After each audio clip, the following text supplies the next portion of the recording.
Good morning everyone. आज की हमारी इस वीडियो का टॉपिक रहने वाला है crop production and management. Video को स्टार्ट करते हैं।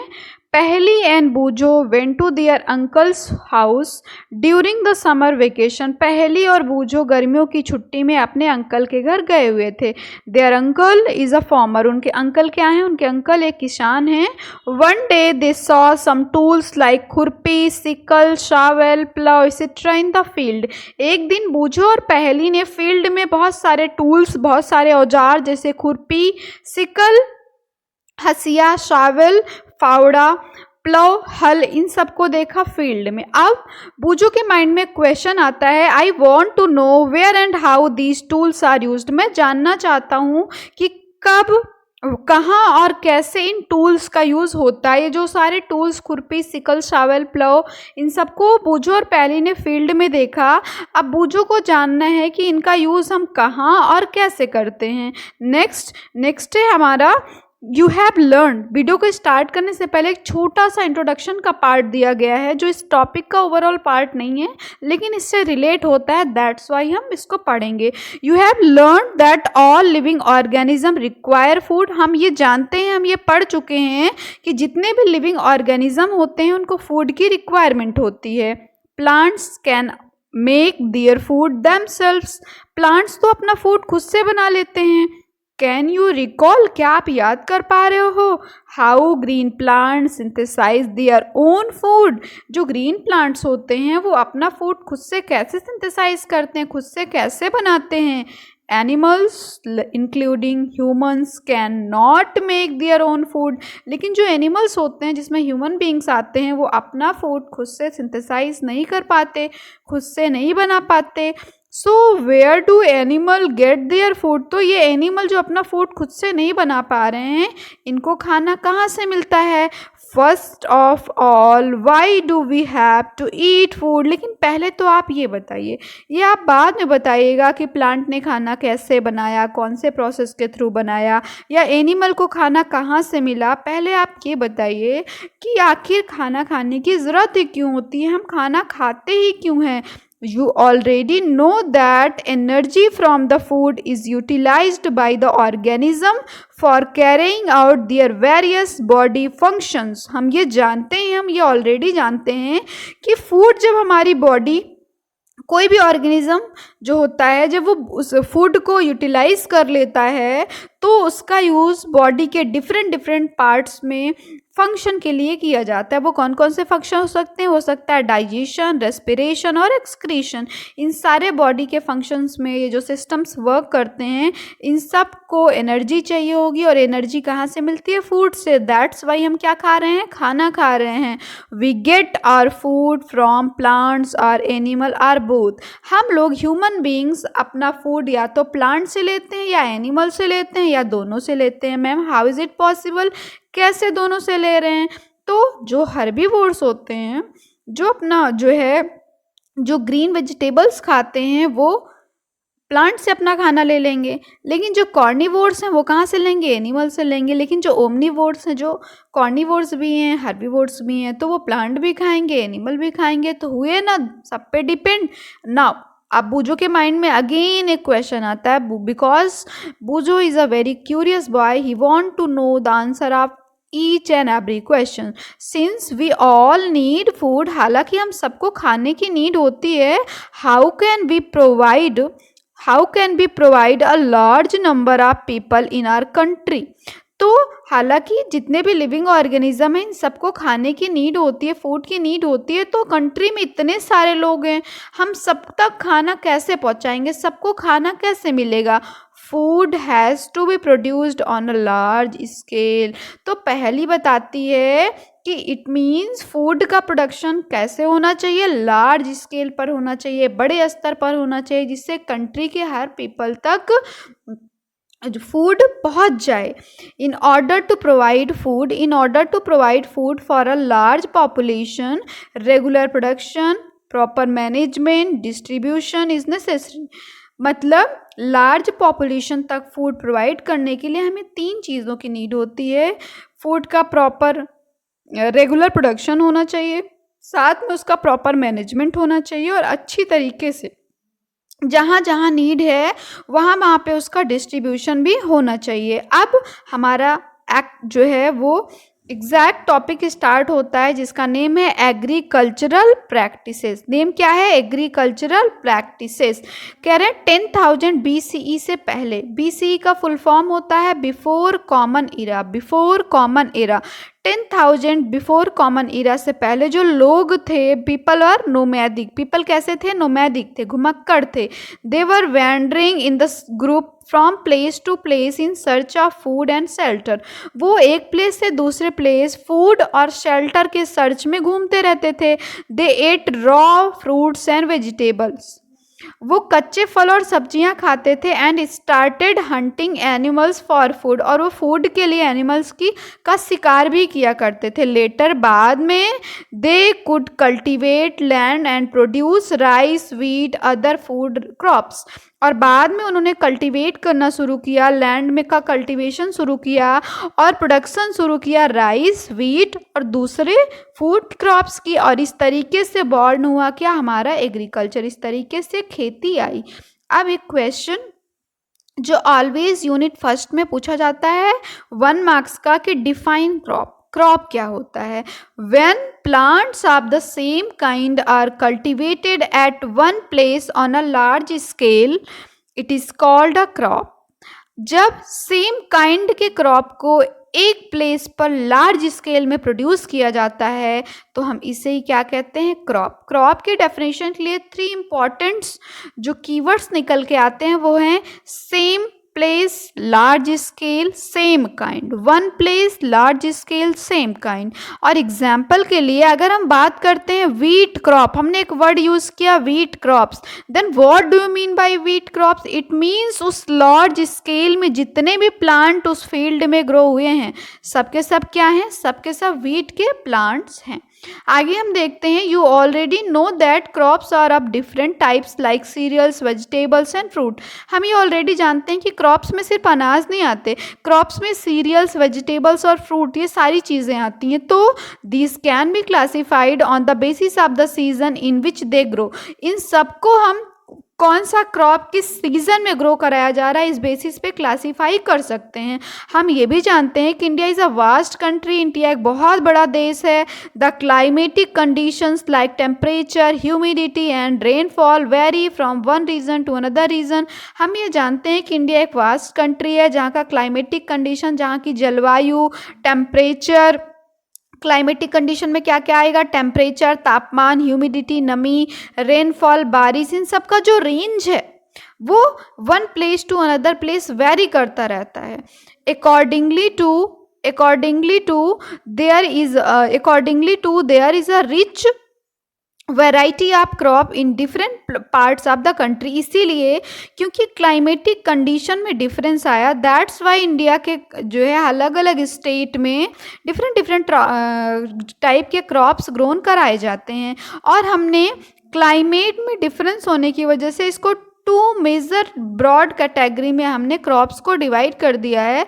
एक को हमने बोला है खारिफ क्रॉप और दूसरे को हमने बोला है राबी क्रॉप। अब चलिए देखते हैं राबी क्रॉप क्या है और खारिफ क्रॉप क्या है। The crops which are sown in the rainy season are called kharif crop.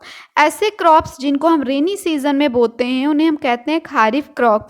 और रेनी सीज़न इंडिया में कब आता है? रेनी सीज़न इंडिया में जून से लेकर सितंबर तक में आता है। इसमें कौन कौन से क्रॉप्स आते हैं? कौन से क्रॉप्स को हम खारिफ क्रॉप बोलेंगे? पैडी, धान, मेज, मक्का, सोयाबीन, मूंगफली, कॉटन, ये सब क्या होते हैं? खारिफ क्रॉप होते हैं। बात करते हैं राबी क्रॉप को, तो इसको हम विंटर सीजन क्रॉप बोलते हैं। अक्टूबर में बोते हैं, मार्च में काटते हैं। इसमें एग्जाम्पल आ जाता है वीट, गेहूँ, ग्राम, चना, पी, मटर, मस्टर्ड, सरसों, लिनसीड, अलसी, ये सब आते हैं। इसके अलावा अगर हम बात करें दालों की और वेजिटेबल्स की तो इनको भी हम समर सीजन में ही बोते हैं जी। समर सीजन में ही क्या करते हैं? सोन करते हैं, बोते हैं। हमारा नेक्स्ट टॉपिक आता है basic practices of crop production. Crop production करने से के लिए आपको क्या क्या करने की ज़रूरत होती है, क्या क्या काम आपको पहले करना होगा। तो तो अगेन वी नो कि बूजो एक क्यूरियस बॉय है। फिर से उसके माइंड में एक क्वेश्चन आ रहा है कि why paddy can not be grown in the winter season, हम धान को ठंडी के सीजन में क्यों नहीं उगाते हैं। आप पहली जो है वो ऑलराउंडर है, उसको सारी चीज़ें पता है, तो पहली बूजो के माइंड में जो क्वेश्चन है उसका आंसर दे रही है कि paddy requires a lot of water, क्योंकि पैडी को बहुत ज़्यादा पानी की ज़रूरत होती है, वाटर की नीड होती है, और रेनी सीजन में उसको आराम से वाटर मिल जाएगा। दैट्स वाई पैडी जो होते हैं उनको रेनी सीजन में हम क्या कराते हैं, ग्रो कराते हैं। नेक्स्ट हमारा क्या है, Cultivation of crops involves several activities undertaken by farmers over a period of time।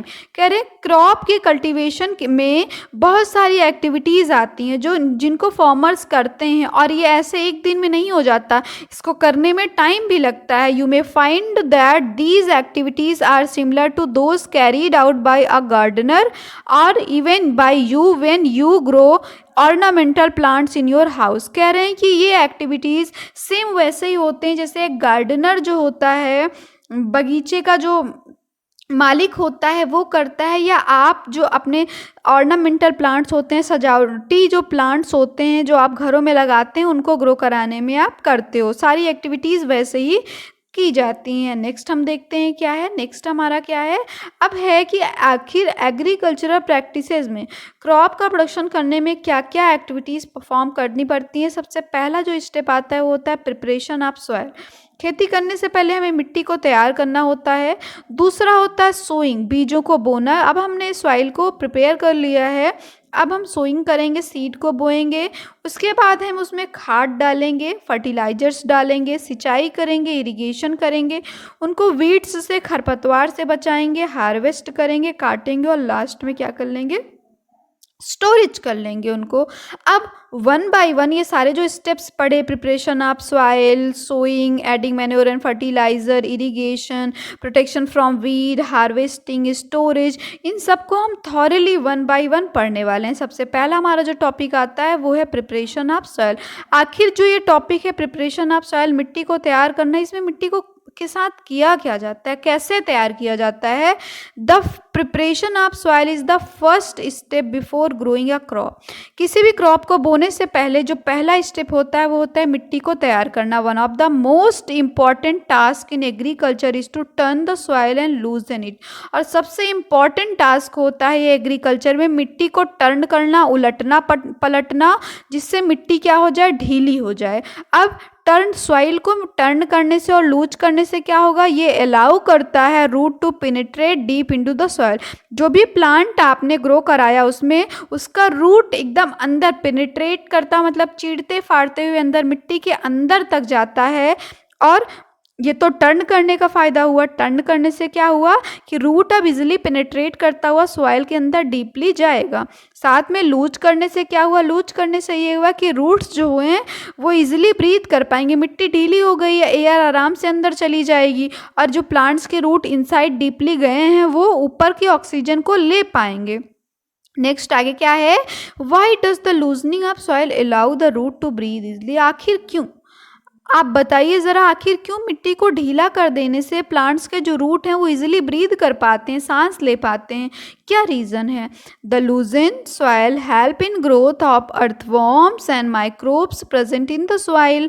जो ढीली मिट्टी होती है वो अर्थवॉर्म के और माइक्रोब्स के, बहुत सारे माइक्रो ऑर्गेनिज्म का सॉइल में ग्रोथ होने में हेल्प करती है। और ये जो माइक्रो ऑर्गेनिजम्स होते हैं इनको फार्मर्स का फ्रेंड कहा जाता है, क्योंकि ये भी जो है जो काम प्लो करता है, कल्टीवेटर करेगा, सॉइल को टर्न करने लगा, लूज करने का, वो काम फ्री में ये अर्थवॉर्म और माइक्रोब्स करते हैं।